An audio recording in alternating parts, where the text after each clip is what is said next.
Good morning, everybody. This is Liz Novak at IAPD, the International Association of Plastics Distribution. Thank you for joining us this morning for the Developing Leaders webinar with Joe Dagnalt. We're going to give you all a few more minutes to log in, finish getting logged in and all that, and we will be starting momentarily. Thank you very much for joining us this Friday morning.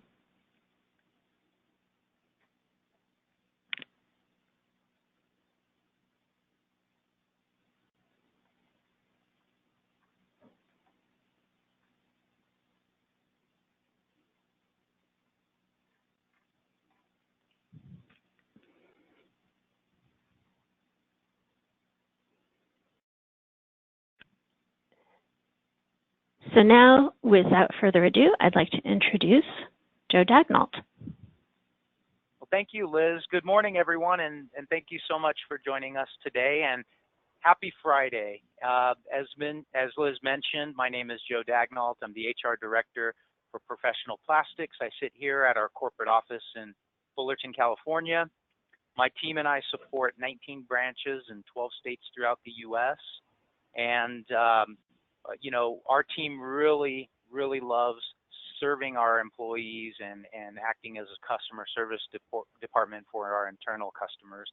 One of the best parts of my job is seeing people grow and develop into leaders, and that's what we're going to talk about today. Here on this slide, you see a picture of a couple future leaders I'm currently mentoring. Actually, these are my kids, Priscilla and PJ. I would be remiss if I didn't include them in the presentation. But today we're going to talk about developing leaders within your organization. We'll talk about the benefits it provides to your company and how it helps you with your own development as a leader. We'll start with why it's important. We'll get into how current leaders set the example for future leaders, and we'll take a look at some resources and tools that can be useful in leadership development for you. Now, throughout the presentation, you'll hear me use a variety of terms used to describe employees on your teams. I'll say team members or direct reports, employees, future leaders, and depending on how your organization is structured, these terms will all refer back to employees on your teams. Employees that hopefully you'll have an opportunity to help develop into leaders. So I've narrowed it down to really kind of three reasons why developing leaders is so important. One, we want to reduce our costs, which I'll talk about on the next couple slides. Two, we want to retain the knowledge of our experienced employees. And three, we want to build our organizational strength. So let's talk a little bit about costs. You've probably been hearing in the headlines about low unemployment rates across the U.S. And if you have responsibility for hiring, then you certainly know how difficult it's been in recent years to attract talent. According to the Bureau of Labor Statistics, employment is at its lowest in 49 years. And at the bottom in red, you can see the last few months of this year. There just aren't enough qualified candidates for the jobs that we have open currently. And because of this tight labor market, our time to fill rates are going up, our operations can be disrupted. This can create gaps in customer service and ultimately affect our profitability. Not to mention additional higher recruiting costs in the form of agency fees or headhunter fees. In addition to recruiting costs, there are other costs associated with turnover, things like training, onboarding, equipment setup, and so on and so on. And as you can see from the data here, turnover costs per employee can range anywhere from $3,500 to $4,000. And I've seen costs or figures as high as $10,000. So besides reducing costs, let's take a look at some other reasons for developing leaders within your organization. Building your bench is key, and not every employee on your team is going to ascend into a formal leadership role. However, you can develop leadership traits with all your team members. By doing this, you actually build your bench. And by having a strong bench of backup players, you're able to cover all your bases when the team is shorthanded. So when someone calls out sick, or when someone is on vacation, when volumes are higher than normal, this will allow you to call on other team members to step up into a leadership role, and even if it's only temporary. Another benefit of developing leaders on your team is succession planning. And by building your bench, and having leaders in development, you're able to put a succession plan in place, which will help you transition when you get promoted. It's really never too early to start thinking about who will take your place when you get promoted. And because you've started this leadership development process with your team, you'll be able to transition that much quicker when a new opportunity comes along within the organization. And then finally, for your own growth. And a great way to become a better leader is by teaching someone else how to lead. And by showing your team how to become leaders, you in fact hone your own leadership skills.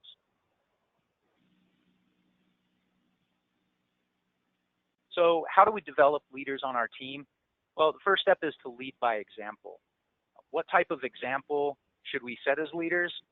It really starts with attitude. And this is a really basic leadership concept, but in the hustle bustle and the day-to-day routine, with customer service demands and lack of resources, it's easy to forget that attitude is everything. A colleague of mine is actually having me read a book right now called The Energy Bus by John Gordon. And this little book is a really great reminder of how powerful having the right attitude and the right energy can be in motivating your team and setting that leadership example. We really can't expect our future leaders to exhibit the right positive attitudes if we ourselves haven't gotten on board that energy bus. So that leads me into the next concept, which is identity versus intent. And your identity is who you are in the moment. It's who you are under pressure. It's when you're inward focused and maybe when you're most efficient. Unfortunately, being your identity isn't always conducive to communication or leadership. So for me, as an example, when I'm in my identity, I tend to be terse, to the point, not very collaborative, and my brow is usually furrowed. Now, don't get me wrong, there are times when being in your identity can be really powerful and might be right for the moment.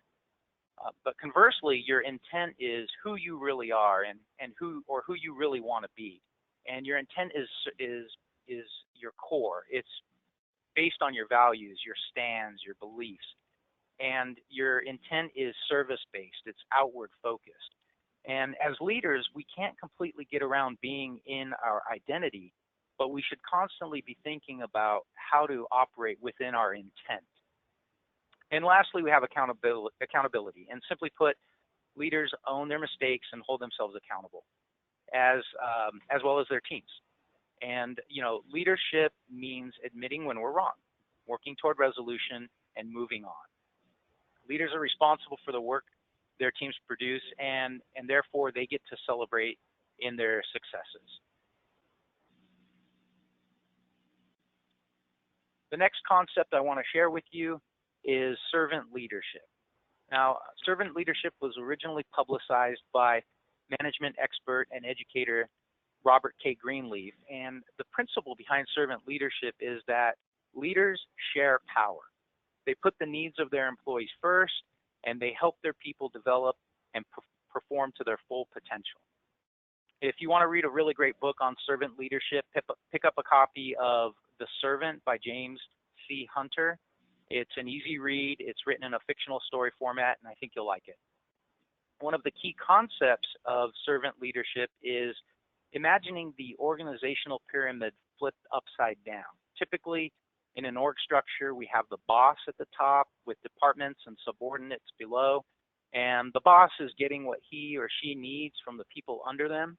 Well, if we take that pyramid and flip it upside down, we quickly realize that our teams are on the front lines, and they're dealing with the customers. They're handling the day-to-day, and we, as leaders, are under them, supporting them, holding them up, encouraging them, asking them, what do you need from me today?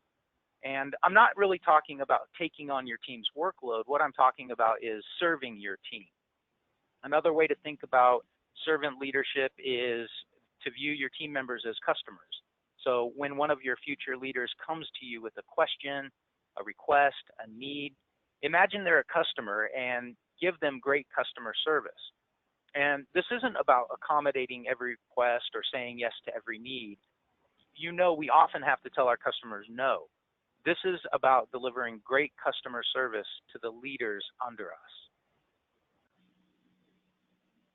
Leading by example also means building trust with your future leaders. And two of the best ways to do this are with vulnerability and rapport. So let's start with vulnerability. Vulnerability is a scary word and wasn't talked about much in old school management, but as a servant leader, it's completely okay to be vulnerable. In fact, it's kind of ironic because for some reason, vulnerability is a really hard word for me to say. So I'm actually feeling pretty vulnerable right now, but that's okay. That's part of leadership. The future leaders on your team, they don't expect you to be perfect. They don't expect you to have all the answers, and they don't expect you to be right all the time. And you're human, and they know that. I do want to clarify, though, being vulnerable is not the same as being a pushover. As a leader, you're still expected to hold your people accountable. But by being vulnerable, you allow the future leaders to make mistakes, and that encourages risk-taking. Another component of building trust is rapport. When team members have concern for one another and communicate well, when team members get along, it allows the team to be more efficient and function at a higher level. And leaders succeed when their teams get along. Leaders succeed when they have rapport with team members and see themselves as part of that team. And building rapport isn't always easy. It requires trust and vulnerability and most of all, empathy. Next, I want to talk about affinity. Affinity happens when you have respect and admiration for your team members. Maybe you admire a certain skill they possess, or maybe you respect their work ethic. It's important to look for those traits in your team members so you can have high affinity and build rapport with them. A quick little story about a former coworker of mine. Many, many years ago, I started working with a colleague, and from the get-go, I found her to be what I thought was pushy, a bit too involved, almost overbearing. And after a lesson in affinity from a mentor of mine, I quickly discovered that I really appreciated some of the traits she possessed that I didn't. And I began to leverage her strengths and actually admire her tenacity and follow through and diligence. And I realized that my initial dislike of her was actually some sort of insecurity I had about myself. And from that point on, we had a high level of affinity, and we actually became part of a high functioning team. So I think it's important that you impress upon your future leaders how critical it is to have affinity with their team members. Now let's talk a little bit about setting expectations. Not only do your future leaders want clear expectations for themselves, but they also need to know how to set clear expectations for their team members. You may have heard of the SMART goal setting model. Well, SMART goal setting can actually help with setting expectations as well. SMART goals are specific, measurable, attainable, relevant, and then timely. And this same approach can be applied to setting expectations. It goes something like this. You can clearly express to a team member, this is exactly what is expected of you. And here, simply state the goal. Next, we will know it's completed when, and here you can use whatever metrics you've established. And then finally, it needs to be done by, and here is where you can set the due date. With this simple formula, you can teach your future leaders how to set expectations with their teams. This is what is expected of you, this is how it will be measured, and this is when it's due. It's important that your future leaders document expectations and emails, notes to file, written communication. It's crucial that the future leaders develop good documentation habits from the get-go. The point of setting clear expectations is achieving results and creating accountability. We create accountability so our team members can feel accomplished when they hit the mark, or they can easily see how they've missed the mark and then can be coached to succeed in the future. It's also important to encourage your future leaders to set goals, not only for themselves, but for their team members. And I usually recommend to have them start with the SMART goal model, create a couple simple goals to get started, and then also allow them to have input in the goals you set for your other team members. Letting go is difficult, and the fact is you became a leader in your organization because of your drive and your willingness to take on new assignments and your desire to control outcomes. That's what leaders do. So letting go of that control is tough, but by letting go, it allows us to get out of the day-to-day and become more strategic. Delegating and giving additional responsibilities to your future leaders allows you to think long-term, bigger picture. It frees you up to plan for the future. For those who report to you, it instills a feeling of trust. Your team members will feel empowered, knowing you're confident by giving them extra projects and additional assignments. It also sets the tone with the other team members that you believe in the future leaders and stand by their decisions, and you've entrusted them with a certain level of authority.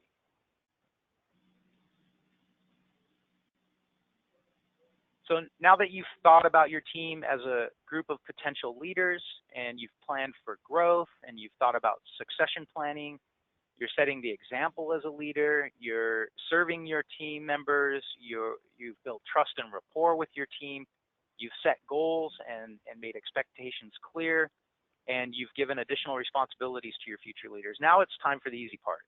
It's time to recognize your people for their accomplishments.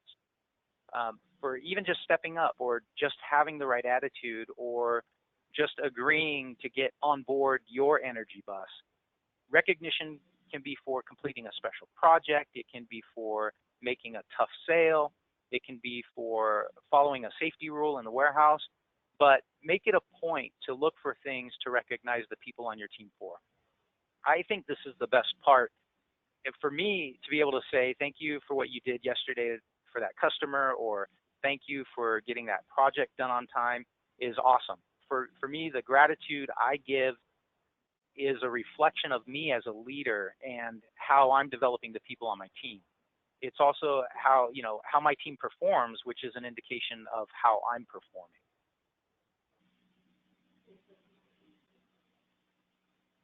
Your company policy and culture will most likely determine what type of recognition you give. Some organizations use gift cards or cash incentives, lunches, or other food treats.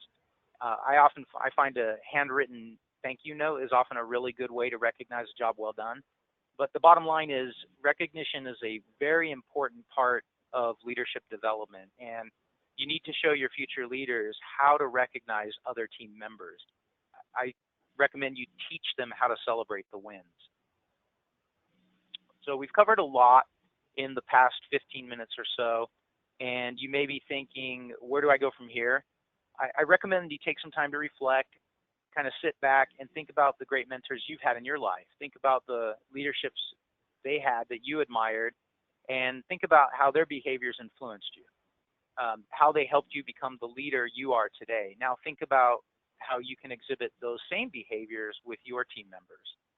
It's a good idea to start writing down the plans for your team, scheduling leadership development conversations, having regular check-ins with your team, maybe even creating a succession planning checklist, asking questions like, what leadership skills does this person on my team need to improve to move to the next level?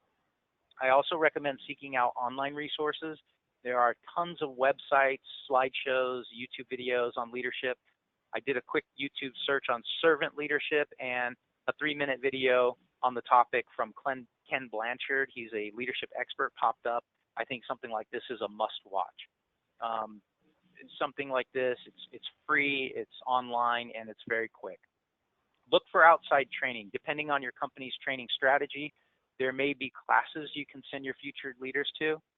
And keep an eye out for government-funded programs where you are. Here at Professional Plastics in California, we utilize ETP money from the state to fund leadership training.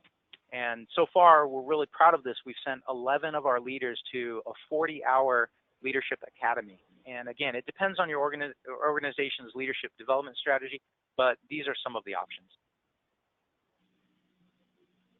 And finally, I'd like to leave you with some takeaways. First, always be thinking about your future leaders. Next, lead by example. As a leader, all eyes are on you. Third, set your leadership goals for you and for your team members. Next, work to develop your entire team. As I said early on, not everyone on your team will ascend into a leadership role, but you can still pass along your leadership traits to others. And lastly, reward and recognize your team. Praise them for the work they do. Give them all the credit. And after all, it's your team that makes you look good. Thank you so much for being here with me this morning. I hope you were able to take away a little something, and I hope you continue to grow as leaders and help the folks under you grow as well. With that, I'll turn it back over to Liz. Thank you so much, Joe. That was very, very interesting. You did cover a lot of ground. I apologize to the people on the line. You can ask questions in the chat box on the right-hand side of your screen. If you have any questions, please pop them in there, and I will ask Joe. We have a few minutes left for questions. I will kick it off with a couple while we're waiting for your questions to come in. First of all, how do you know if the people on your team have leadership traits and can grow into leaders? That's a great question. We get that one a lot. You know, you may have heard the phrase, leaders are made, not born. I believe that. I think that some folks will have natural leadership traits. You know, people will kind of naturally follow them and look up to them, and maybe it's their charisma. But I also believe that leadership is a skill that can be taught, and it's you know, those behaviors that the leader exhibits and passes on to the people under them. I think it's important to maybe look at all of your team members as potential leaders and maybe not single one out. It's also important to have conversations about leadership development. I've found in my career that some people just don't want to be leaders, and that's fine. It's not for everybody. Great. Can you, what was that name of that servant leader book that you recommended earlier in your presentation? It's called The Servant. It's by James C. Hunter. Great. Thank you very much. You're welcome. So, Joe, how do you build your bench when you are in a small organization, such as a branch location or just a smaller company? That's a really great question. You know, sometimes in a smaller branch or you don't have a large head count, it's still important to be thinking about your succession plan. It's still important. You may not have the human resources to build a bench and have excess labor, but it's still important to think about what happens when I get promoted, or what happens when that new opportunity opens up. What am I going to do? Because we all know you can't just walk away from your current duties. You have to have a succession plan. Again, it kind of goes back to viewing your entire team as potential leaders. All right, great. Toward the end of your presentation, you mentioned state-funded training. What's a way for people to find out more about that? Good question. Here in California, we have a pretty significant program. It's called the Employment Training Panel. So I would definitely encourage any of the folks on the call who do work in California to seek out that money. It's available, and you can just Google ETP or Employment Training Panel. We're still researching other states, but you may also want to reach out to the local community colleges, because if there are government funds available, a lot of times the local community colleges will be the ones writing the grants. So if you reach out to their career center, they can often help you or point you in the right direction. Great, thank you. So we have another question. How do you express that you want to be a leader to your current leadership? That is a really good question. I think, you know, I've always been a big proponent of open and honest communication, and I think just having that conversation, hopefully you have a good enough rapport with your immediate supervisors that you can go to that person and just kind of let it be known. But I think just having an open and honest conversation with your supervisor, with senior management, and letting your desires to develop as a leader be known. Terrific. Thank you so much. So it looks like that's it for the questions, unless, but I'll give a couple of housekeeping notes and then to give anybody else a chance to get their last questions in. About an hour after we conclude here, you will receive a survey about the webinar. Once you complete the survey, you will be receiving the slides that Joe used today. So be sure to complete the survey. Let us know what you thought. And I do appreciate you all taking time out of your Friday morning to attend. And big thanks to Joe for such a great presentation. With that, I don't see any more questions. So I will thank you all for attending one more time, and have a great weekend, everybody. Take care, Joe. Everyone. Thank you. Bye-bye. Bye.